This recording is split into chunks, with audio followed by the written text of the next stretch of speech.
What's going on, Boxing Heads? It's PYP Boxing. It's David and Mark. We're going to talk about the putazos that happened on the top rank card and also some putazos that went down in the land down under. Let's jump right into it. Mark, let's start with the top rank card first. Let's just go with the main event, man. In what was Torres' biggest test to date, he went 10 rounds with his stablemate, Guido Vianuello. A lot was revealed in this fight. We saw some of what makes Torres an interesting fighter, but we also saw his flaws. The scorecards were 97-92, 98-91 twice. But those cards, they look wide, but they do not tell the whole story of the fight. How did you see the fight, and what did you think of Ricardo Torres' performance? You know what? I'm with you. I didn't agree with the scorecards. I think he edged it out. I think he barely won it, but those scorecards showed that maybe something was up there and they wanted Richard to win anyway. I don't like that because Richard Torres, he's a young, impressionable fighter. He's going through those steps that, you move up. And when you have scorecards that look like that, you have a dude that's probably going to think that he's better than what he is, and he only thinks he needs to work on a few things. You need to be realistic with him. Say, hey, dude, you probably lost that fight, and you need to step it up. And that would light a fire under somebody better than the way that they're doing, making them think otherwise. But as far as his performance, it was a big step up. It's a big fight, but he didn't show anything special, man. I don't know if Richard Torres is going to be a world champion. I think he's just going to be another guy, He ain't going to be a dude, that dude that can get a belt. He's just going to be another guy. This is at least what it showed in this fight. Hopefully he can change that, but he's too small. I know he's 6'2". He's just too small. And stop telling me, people, Cholo Trucker, David Contreras, hey, Usyk is small too. He's just not that talented, man.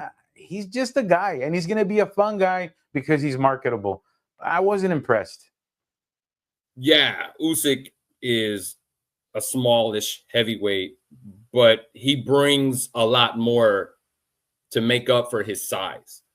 So my take on the whole thing, this fight was basically a chance to see what Torres could do against a fighter that has the prototypical heavyweight size, right? Vianuello, he was 6'6" and had some decent experience because he was an Olympian for Italy in 2016. But here's what I think we learned. Torres has a lot of tenacity and will, pretty good hand speed, some decent counter-punching ability. He was landing some nice counter hooks and left hands in there. But here's the problem. And it's kind of crazy to say this, right? He's 6'2", 250. That's small for today's heavyweight standards. The thing about Torres is he doesn't have a special trait to make up for his lack of size, right? He doesn't have a big punch. He's not slick. He's not elusive. His defense isn't exceptional. He doesn't have a granite chin. He got buzzed a few times in that fight. And his engine isn't this unlimited engine where he has this gas tank that he could use to outwork his opponents. He even got tired in that fight versus Guido as well. Look, Torres is a good fighter, but he needs something to help him make up for him being an undersized heavyweight. Most of the guys in the top 10, they're going to have the ability to take advantage of the flaws that Torres showed last night. And if we're talking about Torres potentially having a title, he's going to have to beat those types of fighters. You said there are some things you need to work on. I saw some flaws in there that I think they can be corrected in the gym, Mark. The stumbling in, the bobbing and weaving with his head down, lunging in from too far away. Like, those are things that can be corrected in the gym. And I heard his coach, his father, giving him those instructions. Don't do this. Don't lunge in too much. Don't go in with your head. Don't lead with your head. But, Mark, you can't fix those things in the fight. Those things need to be fixed in the gym. And that goes to my next thing. I think he needs a better trainer or bring someone in, right? There is potential for Torres. Sure, he's 25. He's got time. But I think he still needs to be molded into a more formidable contender, and he's going to have to improve on some of those fundamentals. He's going to have to switch something up because even though he won last night, to your point, he still kind of struggled to pull off that victory. I don't see him on his current trajectory getting to the top of the mountain in the heavyweight division. But like I said, he's 25 years old, man. There is time. Just let's pump the brakes a little bit. Give this guy 3 years to get it together, and maybe by then he can do something. On the undercard of that fight, Mark, we had our guy, a PYP favorite, Abdullah Mason, who fought Carlos Ornelas. He dominated the late replacement, forcing the corner to stop the fight in the 6th round. This was the 4th time Ornelas had been stopped in his career. Mason's original opponent was supposed to be Giovanni Cabrera, but Cabrera pulled out due to an injury. That would have been a much better test, a more interesting fight. But as for Mason's performance, tell us what you thought about that. What did you see? Yeah, man, Abdullah Mason, a good friend of the show, man. He's been around PYP since PYP started. We've talked to him a few times. Man, he's great, David, and he keeps showing how great he is. You know, we all know the uppercuts, great punch. One of his favorite punches, all the hooks. You know, he can fight on the inside. He can fight on the outside. He's quick. He's choosy with his punches, and he's knowledgeable. But how about how happy he is with his work, David? He had a guy that they threw at him maybe 2-3 days, you know, before the fight. And he didn't get down on himself and anything. He's right there in front of the people, ready to perform and kick some ass. And no matter if it's the best guy in front of him or the worst guy, he does his job and he does it great. And afterwards, when he looks at his family, they all look at the work like a proud pinche painter a la verga, way. Like, look at what I painted, way. Did you see that shit? He really loves his work and he takes pride in it, way. Tiene chingos de orgullo de ser campeón. He's a young lion. He's got the heart to be a champion. I mean, you just can't say enough about the guy. Forget about all the great stuff. Look at that, man. Look at that. Mason's performance didn't really show us anything new, but he got pushed a little bit in this fight. It looked like he was going to get pushed to the distance, but he was just too strong for Ornelas. Again, a late replacement. Hard to find somebody on short notice, a quality guy in short notice. But Ornelas showed some toughness in there, man. He was a savvy veteran. And one thing that did stand out to me, and Tim Bradley kind of said this during the broadcast, that Mason needs to learn not to load up on every shot. And he did do that in some of the rounds where he kind of took some speed off of his fastball, but he was clearly forcing the KO for most of the fight. I can't knock him for that, man, because who doesn't love a fighter that tries to get a KO every time they go out? But I'm glad he went some rounds in there. He has all the tools that you want to see in a young fighter. But if he can work on setting his shots up better and keeping his defense tight when he's on the inside, he could end up being a very special fighter. He was in with an experienced guy who knew how to survive. It was a good performance by the 21-year-old from Cleveland, Ohio. I still have very high expectations for him. I'm very, very interested to see how his career is going to pan out. Moving on to Tim Tszyu versus Joey Spencer. Tim Tszyu makes a successful comeback after that devastating loss to Bakhram Murtazaliev. He was stopped in the 3rd round in that fight. The result of this fight was really no surprise. I don't think I came across one prediction the whole fight week calling for Spencer to win that fight. But even though Tszyu was heavily favored to win this, tell me if you felt this way too, Mark. Could you feel like there was some tension around this fight? Like you were still a little nervous for Tszyu, even though he was so favored? Yeah. You know, you got to wonder about his mental state and stuff. Yeah. Tell us a little bit about what you saw in that fight and how did you think Tim Tszyu did? Well, one thing I did see, man, and I got to apologize because I'm always giving you crap and giving you shit about Tim Tszyu's popularity. Man, this motherfucker's famous, way. He is fucking famous. That was a big show. I liked the show. It was a huge show because they had a big star, albeit, I'll admit it, David. He's a big star in Australia. And they spent a lot of money on that show. The walk-ins were fabulous. I'll say it again, man. Overseas, they're kicking our ass with the show and the extravagance and the walk-ins. The USA needs to pick it up on that. Saying that, man, look, Tim Tszyu, he fought a dude, in my opinion, knew he was going to lose and found a way to get out early. And I think he was a guy that wasn't scared to take the beating that he took and just get out early. To me, he lost on purpose. His corner stopped it.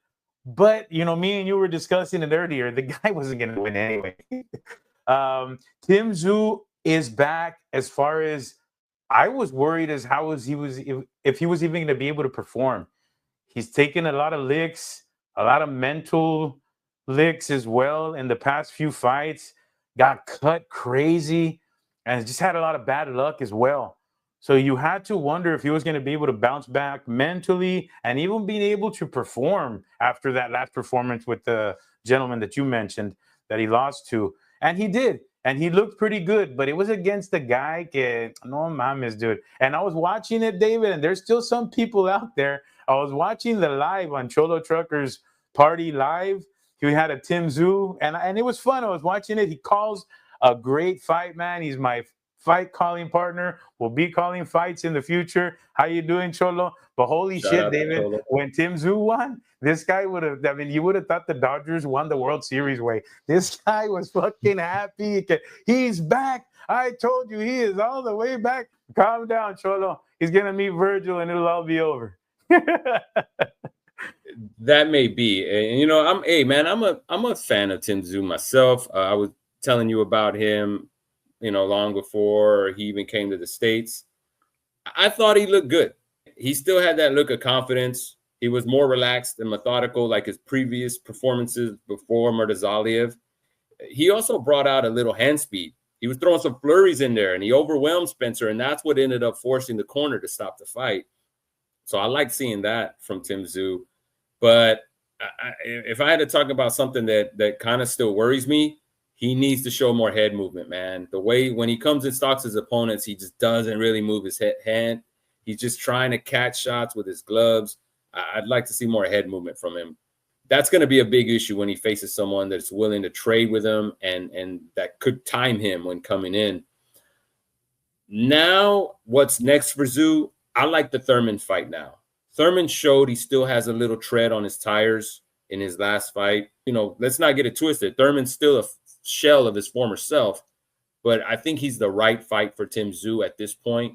I think he's still on the road back to where he was before the Fondora loss. A win over Thurman could be that confidence booster that he really needs to get back to that point and get ready for the bigger names at 154. But I think there's still some work to do. But I'm still high on him, man. I think he's still one of the top fighters at 154. He just got knocked down a few pegs because of the way he lost to Murtazaliev. In my eyes, that was a really bad loss. It's going to take a couple wins, some solid wins, to really come back from that, man. I like that fight. I like the Thurman fight. And I would dare say Thurman will beat him. Thurman's got a little momentum. You saw how he beat that other dude in his hometown. And, you know, we were talking earlier, it was a big win for him because they made a big hype job on that guy. And a lot of people thought that guy was going to beat Thurman easy. And Thurman kicked his butt. So right now he's on cloud nine. He's got a lot of momentum. And you know what I say about momentum, dude? On the other hand, Tim Tszyu's on a high, you know, he's on a high as well. Right after the fight, he immediately called Virgil out. I don't like that for Tim Tszyu. I think you're right. Not right now. Maybe you take a Thurman or even a Charlo, 154 Charlo, who's making a comeback. I like those two fights. Those three guys, I think, are at the same level, and we can get some good fights out of there and see what happens after that. Yeah, that sounds pretty good too. Jermell has been making noise about coming back. Never lost his belts. Never lost the belts, but he hasn't fought a top fighter at 154 pounds in a very long time, Mark. There's something to be said about that too. So we don't know where Charlo is at this point. I think him, Tszyu, and Thurman, they're all kind of in the same mix, man. I don't know what to expect from Charlo. Who knows what he's been doing all this time out of the ring? We'll have to see. And don't forget, he's going to be, 35? Yeah. Charlo ain't no spring chicken either, man. So we're going to have to wait and see what that's going to look like whenever he does return. But that'll do it, man. Rank Tim Tszyu, Charlo, and Thurman. Rank them. Man, I still don't know where Charlo is right now. He's got to be last. Yeah, he's got to be last.